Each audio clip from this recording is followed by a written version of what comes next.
Hi මේ මගේ පළවෙනි වොයිස් රෙකෝඩින් එක. ඉතින් අපි අද ගමනක් යන්න ලෑස්ති වෙනවානේ. ඔව් උදේ පාන්දරම ලෑස්ති වෙලා පිටත් වෙච්ච ගමන දැන් තමයි එළිය වැටලා තියෙන්නේ. මේ ඉන්නේ අපිත් එක්ක ගිය අපේ සෙට් එකෙන් භාගයක්. තව උතුන අඩුයි කට්ටිය. ඉතින් දැන් අපි මේ උදේම ලෑස්ති වෙලා ආවේ කොහෙද කියලා කියන්නම්කෝ. අපි මේ දැන් යන්න හදන්නේ සිරිපාද කරුණා කරන්න. කරුවලේ අප නිසා දැන් තමයි ඉර පායලා තියෙන්නේ. ඉතින් හරිම ලස්සනයි. මොකද අපි දවස් ගානක් ප්ලෑන් කරලා යන ගමනක් නිසා උදේ පාන්දරෙම ආවා. ඔන්න ඉතින් ඉස්සල්ලාම අපි ආවේ බෝපුරු ඇල්ල බලන්න. ඔන්න බලන්නකෝ ඉතින් ලස්සන ඇල්ලේ. දැන් ඉතින් ඇල්ලට ආව කියන්නේ ෆොටෝ ලෝකයක්. ඒ වගේම වීඩියෝස් වලින් පිරිච්ච තැනක්. මොකද ඉතින් ඇල්ල කියන්නේ ලස්සන තැනක්. ඒ වගේම අපි දැනගන්න ඕන පරිසරය ලස්සනට තියාගන්න. අපි වගේ තවත් අයට බලන්න යන්න. මේ ඉන්නේ නම් ඉතින් සර්ගේ ගෝලයෝ සෙට් එකේ හොඳම ගෝලයෝ ටික තමයි. සර් කොහෙද ගෝලයෝ එතන. ඒ වගේ තමයි මේගොල්ලෝ. සර්ත් එක්ක හරියම ෆ්‍රෙන්ඩ්ලි.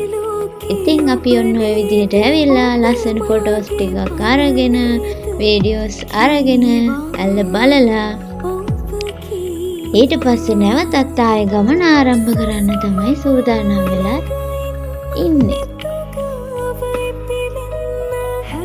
ඔනේ ඉතින් අපි ඔහම ඇවිල්ලා ඊළඟට ආවේ ගෙගරි පාක් එකට. ගෙගරි පාක් එකේ ඉතින් අපේ අයට ආව ගමන් ඕනේ බෝට්ටුවක් පදින්න. බයෙන් නැංගට බෝට්ටු යන ගමනත් හොඳයි කියලා දැනුනේ බෝට්ටුවෙන් වතුර මැදට ගියාට පස්සේ. අන්න ඒ විදිහට තමයි අපි බෝට්ටුවේ ගියේ. ඒ වගේම අපේ බබාලා දෙන්න නම් හරි සතුටින් ඒ අතේ කියුවින්ද. මොකද ඒ දෙන්න පළවෙනි වතාවට තමයි අපි බෝට් එක අරන් ගියේ. මොකද යන චූටි නිසා අපි එහෙම අරන් ගිහිල්ලා නැහැ තාම. ගෙගරි පාක් එකෙන් උත් ඒ වගේ ලස්සන සුන්දර අත්දැකීම් ටිකක් ලබාගෙන අපි නැවත ගමන පටන් ගන්න තමයි මේ සූදානම.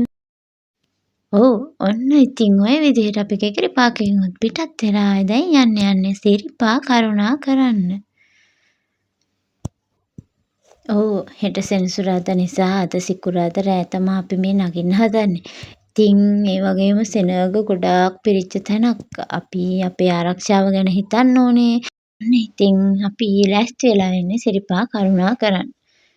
සියලුම දෙනා පිරිසිදු වෙලා පඳුරු අරගෙන සුමන සමන්දේවි පිහිටෙන් කිසිම කරදරයක් නොවි අපි මේ ගමන ආපස්සට ගියා වගේම ආපහු එන්න ශක්තිය ධෛර්යය ලැබෙන්න කියලා ඔන්න ඉතින් ගමන පටන් ගත්තා. ඉතින් අපේ අරමුණ තමයි උදේට ඉර පායන ඉර සේවය බලන්න. ඒක වෙනම අත්දැකීමක්. ඉතින් අපි දැන් මේ සූදානම උඩුමළුවට නගින්න. ඔන්න ඉතින් ඔහම නැගලා උඩුමළුවේ මගක් දුරට යනකොට සෙනග ගොඩක් පිරිච්ච නිසා අපිට උඩුමළුවේ ටිකක් වෙලා ඉන්න වුණා. ඔන්න ඔය වගේ ඉද්දී ඉර සේවයත් පටන් ගත්තා. ඔන්න බලන්නකො ලස්සන. හරිම අපූර්ව දර්ශනයක් ඒකන. ඔන්න ඔය විදිහට අපි ඉර සේවයත් බලලා ඔන්න බලනකොට එළි වෙලා ඉතින් ඉර සේවය බලලා හිමීට පහළට බැස්සා.